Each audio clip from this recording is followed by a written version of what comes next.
Hello viewers, আসসালামু আলাইকুম। NK ব্লগসের আরও একটি নতুন রেসিপিতে আপনাদের সবাইকে জানাই স্বাগতম। আজকে আমি চিকেন কষা রান্না করব। চিকেন কষার জন্য আমার লাগবে 1 টেবিল চামচ রসুন বাটা এবং লাগবে পেঁয়াজ বাটা লাগবে বড় টেবিল চামচে 1 টেবিল চামচ পরিমাণ। তো আমি এই কড়াইতে আমি মাংসটা ভেজে নিয়েছিলাম, তাই এই কড়াইতে আমি পেঁয়াজ এবং রসুন দিয়ে আমি মাংস কষাটা রান্না করে নিচ্ছি। আর আমি দিয়ে দিয়েছি 1 চা চামচ পরিমাণে লবণ এবং দিয়ে দিলাম গরম মশলা ও 2টা তেজপাতা। তো আমি মশলাগুলোকে ভালো মতো কষিয়ে নিচ্ছি। এদিকে আমার মেয়ে কান্না করতেছে আর ওর নানু ওকে সামলে নিচ্ছেন। তো আমি মশলাগুলোকে ভালো মতো কষিয়ে নিচ্ছি।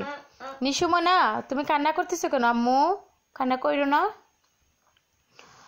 তারপর আমি ভালো করে মশলাগুলোকে কষে নিয়ে বাদামি কালার করে নেওয়ার পর আমি এখন এড করে নিচ্ছি 1 চা চামচ ধনে গুঁড়া, 1 চা চামচ হলুদ গুঁড়া এবং দিয়ে দেবো 2 চা চামচ মরিচের গুঁড়া। তারপর দেব 1 চা চামচ মানে ছোট্ট চামচের পরিমাণ যে ওইটাতে 1 চা চামচ হবে আমি দিয়ে দিলাম জিরে গুঁড়া।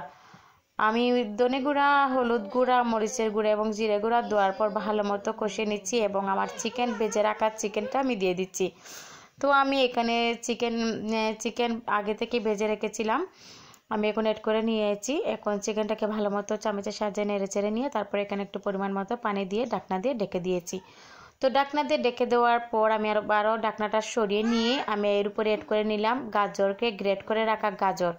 তো আমি এখন গাজরটা দিয়ে আবারও চামচের সাহায্যে ভালো মতো নেড়ে চেড়ে নিচ্ছি। তো আমার চামচের সাহায্যে ভালো মতো নেড়ে চেড়ে নেওয়ার পর আমি এখন এড করে নিলাম 2 টুকরা পরিমাণ শতকরা।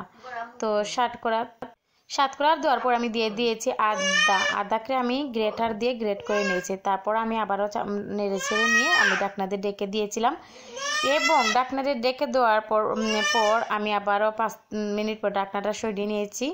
নেওয়ার পর আমি এটাকে ভালো মতো নেড়ে ছেড়ে নিয়ে মাংসটা ঝোলটা কমিয়ে নিয়ে একদম মাখা মাখা কষা করে নিয়েছি। এখন দেখুন এটা আমার কালো বোনার মতো হয়েছে, ধরে নিতে পারেন এটা হচ্ছে মুরগির কালো বোনা। তো আপনারা এখানে চাইলে কালো জিরার তেল কিংবা কালো জিরা বাটাও দিয়ে মাংসের চিকেনের কালো বোনাটা তৈরি করে নিতে পারবেন। তো আমি এখানে হালকা মশলা দিয়ে কম মশলা একদম টোটালি ঘরোয়া মশলা উপকরণ দিয়ে আমি পারফেক্টলিভাবে এই রান্নাটা করেছি। তো আপনাদের যদি ভালো লাগে তাহলে অবশ্যই আমার রেসিপিটা ট্রাই করে নেবেন এবং আমার চ্যানেলটি সাবস্ক্রাইব করে পাশে থাকা বেল আইকনে ক্লিক করে নেবেন।